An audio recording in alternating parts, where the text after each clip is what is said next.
یہی دن ہے سوار، چار سمجھ جائے یہی پکار، صلی اللہ علیہ محمد صلی اللہ علیہ وسلم۔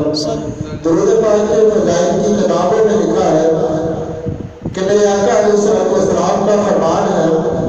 کہ جب کوئی بندہ ایک بار یہ درود پاک پڑھتا ہے صلی اللہ علیہ محمد، تو اللہ تعالیٰ اس پر 70 دروازے رحمت کے کھول دیتا ہے۔ پھر فرمایا کہ سوائے منافق کے اس سے اور کوئی بھی بغض نہیں رکھتا کہ رب کائنات ہر انسان کے دل میں